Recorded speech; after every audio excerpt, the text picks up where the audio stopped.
Tahukah anda?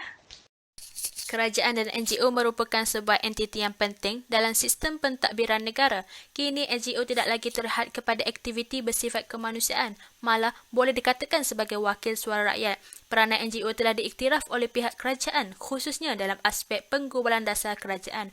Umumnya, seperti yang diketahui, dunia pada masa kini telah dikejutkan dengan suatu wabak, iaitu wabak COVID-19 yang sedang berlaku secara global. Akibat penularan wabak COVID-19, ekonomi dunia kini menghadapi krisis yang teruk. Konflik perdagangan serta pergolakan politik di beberapa negara akan memburukkan lagi keadaan. Ini sekaligus memberi kesan yang lebih negatif kepada ekonomi dunia. Di samping itu, kerajaan dan pihak NGO tidak ketinggalan dalam usaha membantu rakyat yang mengalami krisis kehidupan atau sumber pendapatan yang terjejas akibat wabak COVID-19 yang berlaku pada tahun 2019 dan memberi kesan yang besar kepada ekonomi negara pada tahun 2020. Jabatan Kebajikan Masyarakat merupakan salah satu jenis bantuan kerajaan yang terdapat di dalam Malaysia. JKM telah mengalami evolusi dalam memenuhi peranannya di dalam pembangunan negara. Ianya bermula dengan penglibatan dalam menangani pelbagai masalah yang timbul akibat Perang Dunia Kedua. Peranan dan fungsi jabatan ini telah berkembang kepada perkhidmatan pencegahan dan pemulihan dalam isu-isu sosial serta pembangunan masyarakat. Sebagai salah satu agensi kerajaan yang memainkan peranan penting dalam pembangunan sosial, kini ia telah ditempatkan di bawah Kementerian Pembangunan Wanita, Keluarga dan Masyarakat sejak tahun 2004. Visi JKM adalah sebagai peneraju utama kebajikan dalam pembangunan dan kesejahteraan masyarakat. Misinya pula ialah untuk memperkasa masyarakat yang memerlukan ke arah kesejahteraan sosial. Dalam usaha pembangunan komuniti, JKM telah menjalankan beberapa projek untuk membantu memperkasa komuniti ke arah kesejahteraan sosial. Antaranya projek organisasi komuniti, POK, program pembangunan komuniti di PPR atau kawasan berisiko tinggi, perluasan program unit khidmat penyayang UKP, Urban Transformation Centre UTC dan program khidmat bantu di rumah Home Help Service. Yang pertama ialah projek organisasi komuniti iaitu POK. Program ini memberi tumpuan ke arah mengukuhkan komuniti setempat supaya dapat bergerak dan bertindak secara kolektif untuk mengendalikan masalah sosioekonomi yang dialami.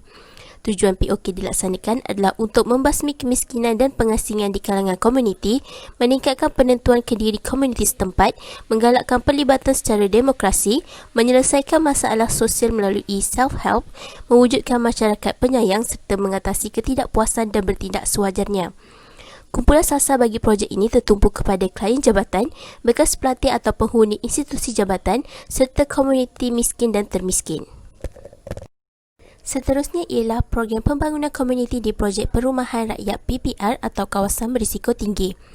Program ini adalah satu mekanisme yang diwujudkan di peringkat komuniti bagi membolehkan masyarakat di peringkat akar umbi untuk memperolehi maklumat berkaitan dengan perkhidmatan JKM dan pertubuhan sukarela kebajikan dengan cepat. 2 orang pekerja pembangunan komuniti PPK dilantik sebagai pekerja sambilan harian dengan grade jawatan S27 dan S17 dan ditempatkan di setiap PPR. Peranan dan tanggungjawab PPK adalah seperti mengatur perjumpaan dan perbincangan dengan wakil penduduk, pemimpin persatuan dan NGO dalam komuniti. Ia juga berperanan sebagai penggerak untuk melaksanakan program pembangunan komuniti sebagai salah satu usaha untuk meningkatkan kualiti hidup komuniti setempat, merangkumi program pemulihan, perlindungan, pencegahan, pencerahan dan pembangunan serta lain-lain.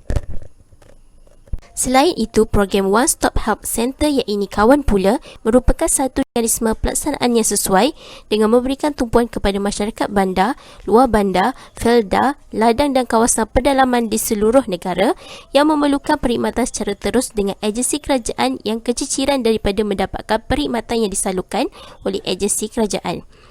Program ini akan berfungsi sebagai hentian setempat perkhidmatan, rujukan awal agensi, pengurusan bantuan kewangan, khidmat nasihat dan kaunseling, advokasi perundangan dan perkhidmatan dan sesi tinjauan kepuasan pelanggan. Manakala projek Urban Transformation Centre iaitu UTC merupakan sebahagian daripada National Blue Ocean Strategy NBOS yang diperkenalkan untuk meningkatkan kualiti perkhidmatan kerajaan kepada rakyat melalui kerjasama strategik antara kementerian, jabatan dan sektor swasta dengan menyediakan pelbagai perkhidmatan utama kerajaan dan swasta di bawah satu pusat atau bangunan. Terdapat 8 UTC yang telah beroperasi bermula tahun 2012 sehingga kini. JKM telah dipertanggungjawabkan untuk mengetuai 2 UTC iaitu UTC Melaka dan Pahang. Kaunter pertanyaan JKM yang dibuka memudahkan pelanggan atau masyarakat mendapatkan perkhidmatan yang disediakan seperti permohonan bantuan JKM. Akhir sekali, program khidmat bantu di rumah Home Help Services yang merupakan perkhidmatan sokongan sosial yang disediakan oleh sukarelawan kepada warga emas dan OKU di rumah. Program ini juga bertujuan menyemarakkan perkembangan kesukarelawan yang lebih tersusun dan berkesan dalam masyarakat. Program khidmat bantu di rumah yang dibentuk melalui pendekatan pendampingan sosial merupakan projek di bawah inisiatif NBOS 7 Satu Malaysia Family Care. Program khidmat bantu di rumah ini memenuhi 4 kriteria utama NBOS iaitu low cost, high impact, rapid execution dan sustainable untuk memastikan perkhidmatan ini benar-benar memberi manfaat kepada kumpulan sasar selaras dengan prinsip value for money. Program ini bukan sekadar memberikan perkhidmatan sokongan kepada klien tetapi ia juga merupakan perkhidmatan pemulihan, penjagaan dan pengintegrasian klien yang dilakukan oleh sukarelawan dalam komuniti.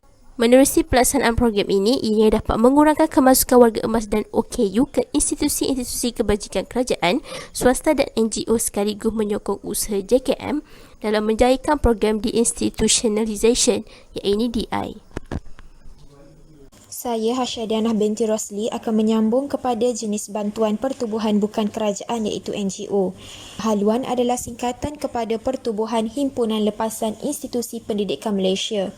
Ianya merupakan sebuah NGO yang berteraskan kepada prinsip dan nilai Islam, mencurahkan bakti kepada setiap lapisan masyarakat yang memerlukan tanpa batas kepercayaan agama, bangsa, politik, status sosial maupun geografi.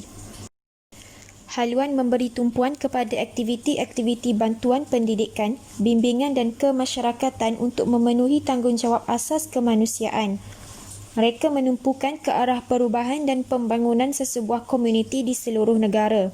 Aktiviti dalam negara merangkumi beberapa aspek iaitu ekonomi, pendidikan, sosial dan kemasyarakatan serta bantuan misi banjir. Pertama, dari segi ekonomi. Haluan memfokuskan bantuan keuangan khidmat nasihat dan membangun masyarakat luar bandar. Ia sejajar dengan hasrat kerajaan bagi membasmi kemiskinan dan menaik tarafkan ekonomi mereka. Yang kedua ialah pendidikan. Haluan telah mengambil inisiatif melalui kepakaran ahli-ahli haluan di semua peringkat untuk memperkasakan pendidikan melalui penubuhan beberapa institusi pendidikan bermula peringkat rendah, menengah hingga kepada institusi pengajian tinggi. Di seluruh Malaysia, haluan mempunyai institusi pendidikan seperti tadika, sekolah rendah dan sekolah menengah. Manakala di peringkat pengajian tinggi, haluan telah mengusahakan kolej swasta iaitu Kolej Teknologi Darul Naim.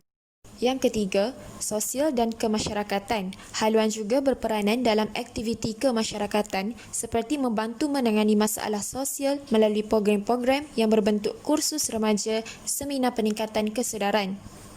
Di samping memberi bantuan kepada golongan miskin dan anak-anak yatim, haluan menubuhkan sebuah pusat aktiviti pendidikan dan penginapan bagi anak-anak yatim dan fakir miskin yang dinamakan sebagai Asrama Haluan Penyayang. Di sini, haluan sebagai pihak pengurusan asrama berusaha menyempurnakan segala keperluan asas, makan minum, tempat tinggal, pendidikan, bimbingan dan motivasi serta latihan agar mereka terbela dan terbina syahsiah. Dan akhir sekali, bantuan misi banjir. Sebagai menyahut seruan untuk berkhidmat kepada mangsa-mangsa yang ditimpa kesusahan, haluan sentiasa proaktif mewujudkan bilik operasi dan pasukan sokongan relawan haluan yang terdiri daripada pelbagai latar belakang pengalaman dan kepakaran. Terdapat banyak aktiviti kemasyarakatan yang dijalankan oleh haluan dalam tujuan untuk membangunkan komuniti, antaranya ialah mencairkan saliran pertanian orang asli. Haluan Cawangan Pulau Pinang melancarkan kolaborasi bijak dengan dua pihak untuk menaik taraf sosioekonomi penduduk orang asli di Kampung Air Banun. Kolaborasi bersama Politeknik Tunku Sultanah Bahiyah PTSB Kulim bersama Sirim Kulim bertujuan untuk membina sistem saliran canggih untuk pengairan tanaman jenis komersial yang sedang diusahakan oleh orang kampung. Sistem saliran tersebut adalah berkonsepkan pam tenaga solar. Projek ini merupakan projek perintis yang digerakkan oleh Haluan Pulau Pinang sejak 2 tahun lalu bertujuan mengalihkan mata pencarian penduduk kampung kepada penanaman dan penjualan tanaman komersial. Matlamat utama projek ini ialah untuk membantu penduduk orang asli mendapat pendapatan yang lebih stabil tanpa perlu bergantung sepenuhnya kepada carian dan jualan hasil hutan yang pendapatannya tidak menentu. Pihak haluan yakin bahawa dengan gandingan teknikal ini, mereka dapat membantu menaikkan taraf sosioekonomi penduduk kampung. Seterusnya ialah projek berbakti kepada frontliners. Haluan Pulau Pinang telah berbakti kepada frontliners dengan memberi beberapa sumbangan yang diperlukan oleh pihak mereka. Biro Kesihatan Haluan Pulau Pinang Kedah telah menyerahkan peralatan lengkap komputer untuk kegunaan Jabatan Kecemasan dan Trauma Hospital Kulim. Jabatan berkenaan merupakan pintu masuk utama kes kecemasan bagi semua pesakit termasuk suspek yang disyaki menghadapi serangan virus corona. Peralatan bernilai hampir RM4,000 Malaysia tersebut terdiri daripada CPU lengkap 3.6 MHz berserta skrin LED 27 inci untuk kegunaan di zon hijau hospital berkenaan. Pihak haluan terpanggil untuk tampil membantu pihak hospital kerana difahamkan mesin berkenaan amat diperlukan tetapi mereka menghadapi kekangan bajet. Haluan Terengganu juga ada menghulurkan bantuan kepada frontliners dengan membantu kerja-kerja menyiapkan set PPE isolation gown untuk kegunaan para frontliners. Selain itu, Haluan juga mengadakan unit program Idu Banun didik anak orang asli atas talian. Haluan berganjak setapak lagi ke arah meningkatkan taraf kehidupan orang asli di Kampung Air Banun dengan memperkenalkan sistem pembelajaran asas membaca secara atas talian untuk belasan anak-anak kampung yang kesemuanya buta huruf. Matlamat program berkenaan adalah untuk membantu meningkatkan kesedaran kepada anak-anak dan ibu bapa orang asli di Air Banun tentang pentingnya menguasai ilmu pengetahuan asas dalam kehidupan. Program ini akan memfokuskan kepada kemahiran membaca, menulis dan mengira. Kaedah ilustrasi membaca didik hibur digunakan bagi menarik minat mereka untuk belajar. Pihak haluan sedari bahawa buta huruf mereka perlu dimansuhkan agar mereka boleh sama maju dengan taraf pendidikan penduduk kampung-kampung lain yang berdekatan. Yayasan Pembangunan Ekonomi Islam Malaysia ataupun YAPIM telah pun ditubuhkan pada 13 Oktober 1976. YAPIM ditadbir oleh Lembaga Pemegang Amanah melalui Surat Ikatan Amanah YAPIM pada tahun 1985. YAPIM dipandu melalui 3 teras utama. Pertama, iaitu social business. Teras yang kedua, pembangunan sosioekonomi dan keusahawanan. Manakala teras yang ketiga, pembangunan bisnes yang mewakili YAPIM Gold, pelaburan hartanah dan pelaburan mudarrabah. Sekarang kita akan lihat beberapa inisiatif besar yang telah pun dijalankan oleh pihak YAPIM sepanjang COVID-19 ini melanda Malaysia. Pertama, program Inspirasi Musaadah COVID-19 yang mendapat kerjasama oleh Alliance Islamic Bank melalui tabung amanah YAPIM telah pun berjaya menyantuni golongan-golongan sasar yang terkesan secara terus dengan pandemik COVID-19, antaranya keluarga miskin, golongan B40, asnaf dan lain-lain. Dalam program ini, pemberian bantuan keperluan asas telah pun berjaya diberikan kepada mereka, antaranya beras, minyak masak, gula, tepung dan sebagainya. Program ini akan dijalankan secara berterusan di seluruh negara yang diwakili oleh cawangan-cawangan YAPIM negeri masing-masing dan telah pun dibelanjakan peruntukan sebanyak 2.2 juta ringgit dari tabung amanah YAPIM. Yang kedua, Dana Inspirasiku YAPIM 1.0. Dana ini diwujudkan oleh pihak YAPIM dalam sepanjang COVID-19 ini adalah untuk membantu pelajar-pelajar dari keluarga B40 terutamanya yang berada di peringkat sekolah dan juga peringkat institusi pengajian tinggi. Dalam Dana Inspirasiku ini, peruntukan sebanyak RM500 kepada pelajar sekolah dan RM1,000 kepada pelajar institusi tinggi. Program yang ketiga iaitu Food Bank 2.0. Program Food Bank yang dianjurkan oleh pihak YAPIM adalah satu program yang dijalankan kepada mereka yang menjalankan keusahawanan secara kecil dan sederhana dalam produk-produk halal.